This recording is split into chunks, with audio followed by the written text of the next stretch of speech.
کہ لگتا ہے اختلاف کر رہے ہیں۔ یوں بھی ہمارے ہاں اتفاق اور نفاق میں بہت کم فرق ہوتا۔ رہی ایوارڈ کو قبول کرنے کی بات، تو ہم نے بخوشی ہر وہ چیز قبول کی ہے جو ہمیں محبت سے مل جائے۔ ہماری بھی اسی اصول کی بنیاد پر کی تھی۔ ہماری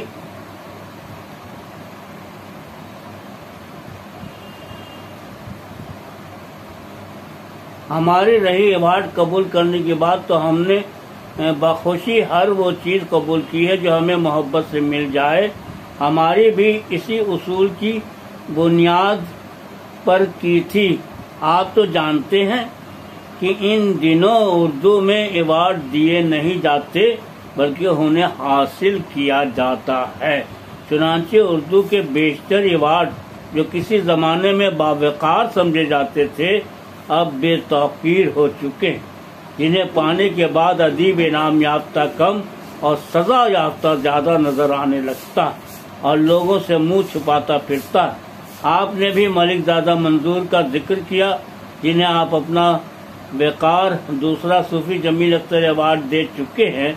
1997 میں ہم دونوں قومی کونسل برائے فروغ اردو زبان کے رکن ہوا کرتے تھے۔ کونسل کے ایک اجلاس میں ملک زادہ منظور احمد نے ہم سے شکایت کی کہ بھیا ان دنوں ادبی تقاریب میں دکھائی نہیں دیتے، کیا بات ہے؟ ہم نے کہا ملک زادہ صاحب ان دنوں میں گھر سے باہر نہیں نکلتا، ہر دم ایک خوف میں مبتلا رہتا ہوں۔ ملک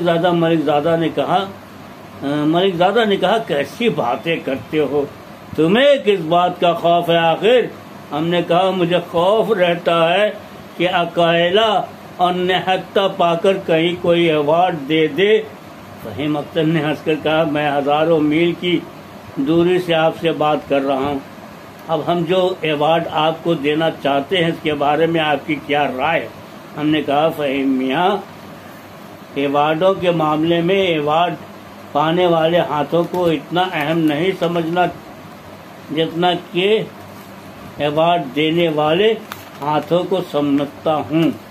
دینے والے ہاتھ اگر دیانتداری، خلوص نیت اور محبت کی علامت ہو تو سردار جعفری کے کلام کی مدد سے کہہ دیتا ہوں ان ہاتھوں کی تعظیم کرو، ان ہاتھوں کی تکریم کرو۔ فہیم اختر نے پوچھا ہمارے ایوارڈ کے بارے میں آپ کی کیا رائے ہے، کیا آپ اسے قبول کریں گے؟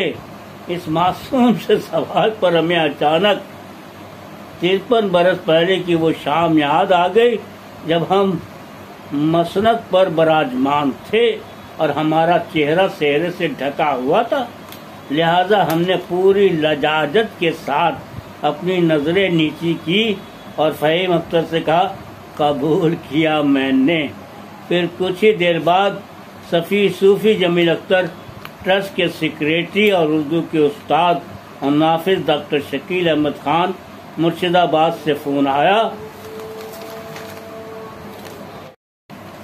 پھر کچھ ہی دیر بعد صوفی جمیل اختر ٹرسٹ کے سیکریٹری اور اردو کے استاد اور ناقد ڈاکٹر شکیل احمد خان مرشد آباد سے فون آیا۔ حضور ابھی فہیم اختر کا فون لندن سے آیا تھا، آپ کا بہت بہت شکریہ۔ یہ بتائیے آپ کب کلکتہ آنا پسند کریں گے؟ پچھلے ہفتہ ہم نے کلکتہ کے مسلم انسٹیٹیوٹ میں منعقدہ ایک پرشکوہ تقریب میں بالآخر اس ایوارڈ کو حاصل کر لیا۔ کلکتہ ہمیں بہت پسند، چنانچہ پچھلے 25 برسوں میں 5 مرتبہ ہمیں یہاں جانے کا موقع مل چکا۔ کبھی ہم یہاں سے اس طرح خالی ہاتھ نہیں لوٹے جیسے غالب اپنی پینشن کو لیے بغیر کلکتہ سے لوٹے تھے۔ پھر بھی کلکتہ کے ذکر سے ان کا سینہ چھلنی ضرور ہو جاتا تھا مگر دل روشن ہو جاتا تھا اور ان کے دماغ کی ساری کھڑکیاں کھل جاتی تھی۔ غالب نے اسی کلکتہ میں انگریزوں کی راجدھانی ہوا کرتا تھا اپنی زندگی کے کئی مہینے گزارے، جس کا اثر یہ ہوا کہ سر سید احمد خان نے اپنی کتاب اچار الصنادید کے لیے غالب سے جب تقریض لکھنے کی خواہش ظاہر کی تو غالب نے ان سے برملا کہا، برخودار کس مردہ پرستی کے چکر میں پڑے ہو؟ کلکتہ جا کر دیکھو کہ کس طرح دخانی جہاز چلتے ہیں، ہزاروں میل دور سے منٹوں میں کس طرح ٹیلی گراف پیغامات آتے ہیں اور صنعتیں کس طرح قائم کی جاتی ہیں۔ یہی وہ شہر ہے جہاں 18ویں صدی عیسوی میں فورٹ ولیم کالج کا قیام عمل میں آیا، جس نے اردو زبان و ادب کے فروغ کے لیے بے مثال کارنامے انجام دیے۔ اولین راجدھانی ہونے کی وجہ سے انگریزوں نے یہاں عالیشان عمارتیں تعمیر کی جو اپنے مخصوص طرز تعمیر اور شان و شوکت کے ساتھ آج بھی یادگار کے طور پر موجود ہیں۔ مولانا ابوالکلام آزاد نے 20ویں صدی کے آغاز میں یہیں سے الہلال اور البلاغ اخبار نکال کر اپنے صحافتی و ادبی اور سیاسی سفر کا آغاز کیا تھا۔ بعض اردو شعر و ادب کے حوالے سے یہ شہر کل بھی متحرک یعنی کہ وائبرنٹ تھا اور آج بھی فعال ہے۔ یہاں سے اردو کے کئی روزنامے اور رسالے نکلتے ہیں۔ یوں بھی بنگال کو ہندوستان کا ذہن کہا جاتا ہے، کیونکہ جس حقیقت کو ملک بہت بعد میں سوچتا ہے اسے بنگال بہت پہلے سوچ لیتا ہے۔ بنگال میں ہمارے جتنے قاری اور مداح ہیں اتنے شاید ملک کے کسی حصے میں نہیں ہیں، کیونکہ کلکتہ کے دو بڑے اخبارات آزاد ہند اور اخبار مشرق ہمارے کالموں کو بڑی پابندی کے ساتھ شائع کرتے ہیں۔ یہاں ہمارے بعض ناقابل علاج قاری ایسے بھی ہیں جنہیں ہمارے بعض مضامین زبانی یاد ہیں۔ ہمیں ایوارڈ دینے کے لیے جو محفل کلکتہ کے مسلم انسٹیٹیوٹ میں آراستہ کی گئی تھی اس کے تمطراق کا حال ہم کیسے بیان کریں۔ بکرے کو قربان کرنے سے پہلے جس طرح اسے پانی پلایا جاتا ہے اسی طرح ایوارڈ دینے سے پہلے مقررین نے ہمیں تعریف کے جام پلائے۔ کیسے بتائیں کہ ان نامی گرامی مقررین نے ہم جیسے کم سوار کے بارے میں کیا کیا نہیں کہا۔ پہلے تو یقین نہیں آتا اور دوسرے یہ کہ اسے بیان کرتے جائے تو رات سی آتی ہے۔ تاہم چند مقررین کے دو جملے آپ کے گوش گزار کر کے خاموش ہو جاتے ہیں۔ سی پی ایم کے مشہور رہنما اور رکن لوک سبھا محمد سلیم نے ہمیں ایوارڈ پیش کرتے ہوئے کہا، گلوبلائزیشن کا زوال تو ہو سکتا ہے لیکن مجتبی حسین کی تحریروں کو زوال نہیں ہو سکتا۔ احمد سعید ملیح آبادی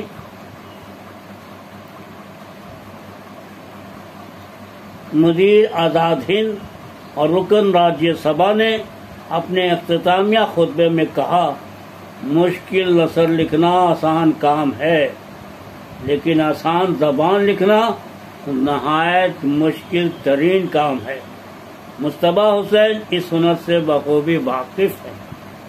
ممتاز افسانہ نگار انیس رفیع نے ایک دلچسپ مضمون سنایا اور بار بار ناچیز کو ہز ایکسلنسی کہہ کر مخاطب کیا۔ یہ بھی کوئی طریقہ ہے تعریف کرنے کا؟ ڈرامہ نگار ظہیر انور نے کہا، اگر آج کے قلمکاروں کو مجتبی حسین کے اسلوب کا 1/4 حصہ بھی میسر آ جائے تو ان کی قسمت سنور جائے۔ محمد وسیم الحق ایڈیٹر روزنامہ اخبار مشرق نے کہا، کلکتہ کی نئی نسل کے لیے فخر کی بات ہوگی تو انہوں نے مجتبی حسین کو اپنی آنکھوں سے دیکھا۔ جلسے کے صدر پروفیسر قیصر شمیم نے کہا، مجتبی حسین کی تحریریں مایوس دلوں کو جوڑنے کے کام کرتی۔ محفل کی کارروائی خواجہ نسیم اختر نے چلائی، جو حکومت مغربی بنگال کے لیبر کمشنر ہیں۔ انہوں نے اختر الایمان پر مقالہ لکھ کر پی ایچ ڈی کی ڈگری حاصل کی۔ ہمارے پرانے دوست ہیں، چونکہ محفل کے ناظم تھے اس لیے انہیں یہ کھلی چھوٹ ملی ہوئی تھی کہ ہر مقرر کے بعد وہ ہماری مزید تعریف کریں اور کرتے ہی چلے جائیں۔ وہ تو اچھا ہے کہ ہم مزاح نگار ہیں اور نہ صرف اپنی بلکہ حضرت انسان کی اصلیت کو پہچانتے ہیں، اس لیے کوئی لاکھ ہماری تعریف کرے ہم گمراہ نہیں ہوتے۔ اگر خدا نخواستہ ہماری جگہ کوئی سنجیدہ شاعر یا ادیب ہوتا تو بہکی باکی باتیں کرتا ہوا جنگل کی طرف نکل جاتا اور ناقد اس کی بہکی باکی باتوں کو جدیدیت اور ماں بعد جدیدیت کے کانوں میں ڈالنے کی جتن کرتے۔ تقریب کے دوسرے دن کلکتہ کی قدیم محمد علی لائبریری میں ایک محفل میں شرکت کرنے کا موقع ملا، جس کی صدارت ہمارے دوست اور بزنس مین جمیل منظر نے کی۔ جمیل منظر گیا کہ ایک علمی ادبی گھرانے سے تعلق رکھتے ہیں، یہاں سے ان کے والد اپنے وقت کا مشہور رسالہ سہیل نکالا کرتے تھے۔ ادبی ذوق ان کی گٹھی میں پڑا ہے۔ نہایت ادب دوست، ادب نواز آدمی ہیں۔ صوفی جمیل اختر کے بڑے فرزند ڈاکٹر شکیل اختر کلکتہ کے نہایت کامیاب مصروف سرجن ہونے کے علاوہ سی پی ایم کے سرگرم کارکن بھی ہیں۔ انہوں نے اپنی مصروفیت کے باوجود صرف ہمیں اپنے گھر کھانے پر بلایا بلکہ اپنے چھوٹے بھائی فہیم اختر سے لندن بات بھی کروائی۔ کلکتہ کے 3 دنوں کے قیام کے دوران میں مولانا آزاد یونیورسٹی کے ریجنل ڈائریکٹر اور ہمارے پرانے دوست ڈاکٹر راہیل صدیقی کے علاوہ سمیل جمیل اختر ٹرسٹ کے سیکریٹری ڈاکٹر شکیل احمد خان نے ہمارا بے حد خیال رکھا۔ ہم ان کا شکریہ ادا کر کے ان نوجوان دوستوں کو شرمندہ نہیں کرنا چاہتے۔ تو دوستو، ابھی آپ ایسے راشد کی ادبی دنیا میں ایک مضمون سن رہے تھے جو 10 اکتوبر کو اخبار مشرق میں یادیں کے طور پر شائع ہوا ہے اور جس کا عنوان ہے کلکتہ کا ذکر کیا، اور مضمون نگار ہے مصطفیٰ حسین۔ میں امید کرتا ہوں کہ ان کا یہ مضمون یقیناً آپ کو پسند آیا ہوگا، اور پسند آیا ہے تو آپ ضرور سے ضرور لائک کیجیے گا، شیئر کیجیے گا، کمنٹ کیجیے گا، اور ساتھ ہی ساتھ یہ ہمارا گروپ کی جو صوفی جمیل اختر لٹریری سوسائٹی ہے اس کے لیے بھی ایک بہت ہی اہم یہ مضمون ہے۔ میں سمجھتا ہوں کہ صوفی جمیل اختر لٹریری سوسائٹی نے جب مصطفیٰ حسین کو جب یہ ایوارڈ پیش کیا ہوگا تو اس وقت کا ماحول یقیناً اتنا خوبصورت ہوگا کہ، اور جس طریقے سے مصطفیٰ حسین نے اپنے اس وقت کو اپنے قلم کے ذریعہ ڈھالا ہے، میں سمجھتا ہوں کہ یہ ہمارے لیے خوش نصیبی کی بات ہے۔ تمام صوفی جمیل اختر لٹریری سوسائٹی رکن کو یہ مضمون بہت بہت مبارک ہو۔ تو دوستو اجازت دیجیے، ہم پھر ملتے ہیں آپ کے اسی پروگرام میں جس کا نام ہے شمع راشد کی ادبی دنیا۔ اللہ حافظ۔